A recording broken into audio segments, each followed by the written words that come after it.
Augustus Caesar, rise of the Roman Empire. What if I told you that the greatest empire in Western history wasn't born with a bang, but with a boy? A sickly teenager, barely old enough to shave, walks into a world torn apart by civil war, betrayal, and political chaos. Within a few decades, he becomes the most powerful man on earth. But how? How did a republic built on centuries of tradition crumble under the weight of one man's ambition? Why did the Senate cheer as their own power slipped away? What secrets did Augustus hide beneath his toga? And why did he bare his chest to a starving mob in a moment of theatrical genius? This isn't just history. It's a drama of epic proportions. A daughter's scandal that shook the aristocracy. A poet exiled for knowing too much. A festival that declared a new age under moonlight and brimstone. A Senate roster edited like a reality show cast list. And a ruler who never called himself emperor, but ruled like one anyway. From the last civil war of the Roman Republic to the masterstroke of January 1327 BCE, from bare-chested bravado to hidden armor in the Senate, this is the story of how Augustus Caesar didn't just rise. He rewrote the rules of power, politics, and legacy. Rome in the mid-1st century BCE was like a reality show gone off the rails. Senators were stabbing each other, literally. Generals were building personal armies, and the Republic was less government by the people, and more, who's got the biggest legion. Enter Gaius Octavius, a frail lad with a pedigree but no power. His great-uncle, Julius Caesar. His prospects, bleaker than a toga in a thunderstorm. But then, plot twist. Caesar wins the civil war and adopts Octavian as his heir. Just when things are looking up, Caesar gets shanked on the Senate floor in 44 BCE. Octavian is 19, and Rome is a bloodbath. Octavian doesn't cry into his wine. He forms the Second Triumvirate with Mark Antony and Lepidus. Think of it as a political boy band with murder in their lyrics. Their first gig? Avenging Caesar by hunting down Brutus and Cassius, the assassins. Cue the Battle of Philippi in 42 BCE, where the Republic's last defenders are crushed. But harmony doesn't last. Lepidus tries to grab Sicily and gets booted into retirement. Antony, meanwhile, is busy playing house with Cleopatra in Egypt, dressing like a pharaoh and sipping date wine. Romans are scandalized. Octavian sees his chance. In 31 BCE, at the Battle of Actium, Octavian's navy obliterates Antony and Cleopatra's forces. The lovers commit suicide, and Octavian strolls into Alexandria like he's picking up groceries.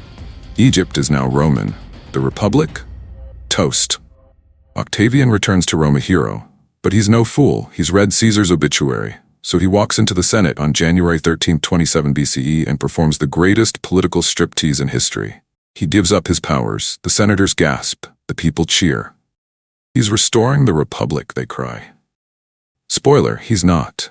This was the first settlement, a masterclass in political theater. Octavian kept the title of consul and princeps senatus, top dog in the Senate, and, oh yeah, control of Gaul, Spain, Syria, Cilicia, and Egypt.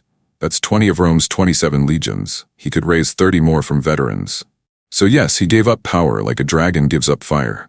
3 days later, the Senate wants to crown him Romulus, after Rome's mythical founder. Octavian declines. Romulus was a king, he says, and kings are so last century. Instead, he accepts the title Augustus, meaning illustrious one. It's vague, religious, and brilliant. He also gets the corona civica, a laurel wreath for saving Roman lives. Some mutter, didn't he kill a bunch of Romans? But hey, politics is about perception. From 27 to 23 BCE, Augustus plays chess while everyone else plays dice. He purges rivals like Gaius Cornelius Gallus, who got too cozy with Egyptian adoration, statues on pyramids. Really?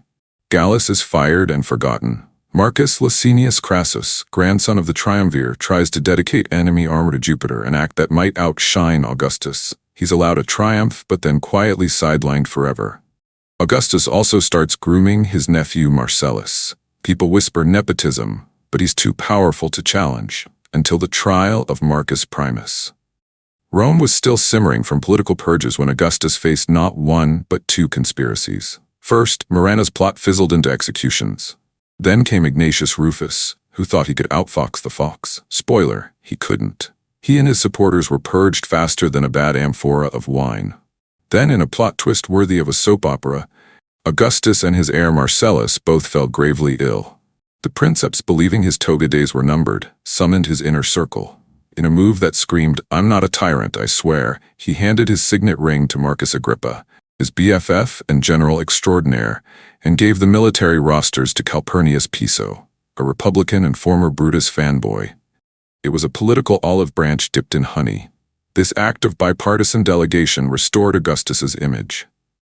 He wasn't just a power-hungry autocrat, he was a statesman who respected the Republic. Sort of. After recovering, Augustus pulled another political rabbit from his senatorial hat. He stepped down from the consulship in 23 BCE, but don't be fooled, he wasn't giving up power. He was upgrading. He received Imperium Maius, supreme military command, even inside Rome. Tribunicia potestas, the powers of a tribune of the plebs, including convening the Senate, vetoing legislation, presiding over elections, speaking first in Senate sessions. And he cleverly sidelined the actual tribune office to equestrians, turning it into a ceremonial role while keeping the juicy bits for himself. Then came the food shortage. Rome was hangry, and detractors whispered that Augustus had engineered the crisis to grab more power. Cue the theatrics. Augustus storms out of the Senate, rips his toga, bares his chest, and declares he'd rather be torn apart by the mob than become a dictator. The crowd swoons. The Senate panics. Augustus is handed control of the Cura Annoni, Rome's food supply. With Egypt under his thumb, he solves the crisis at his own expense. Dictatorship denied, power acquired. Next, the Senate offers him the role of censor. Augustus plays coy. Me? Oh no, I couldn't possibly. But when two candidates ghost the appointment, the Senate shrugs. Guess it's you, boss. Augustus now controls the census, the Senate roster, public morality. In 21 BCE, he again declines the consulship. Rival candidates meet him in Sicily, but Rome erupts into chaos. Riots, muggings, and murders flood the streets. Agrippa tries to calm things down but fails. Augustus suspends elections. Democracy? Delayed. By 19 BCE, the mobs are back. Augustus declines the consulship again, and Rome turns into a gladiator arena. This time, he personally appoints the consul. Thus begins the slow death of consular elections. In 19 BCE, Augustus ends the tradition of proconsular triumphs, those flashy parades for victorious generals. From now on, only his family gets the glory. Senators and generals, they get medals. All victories are now in the name of Augustus, the protector of Rome. Humble brag level, imperial. The 10-year term granted in 27 BCE was expiring. But Augustus had a trick, proconsular imperium. As long as there was trouble on the frontiers, and there always was, he could justify renewing his powers.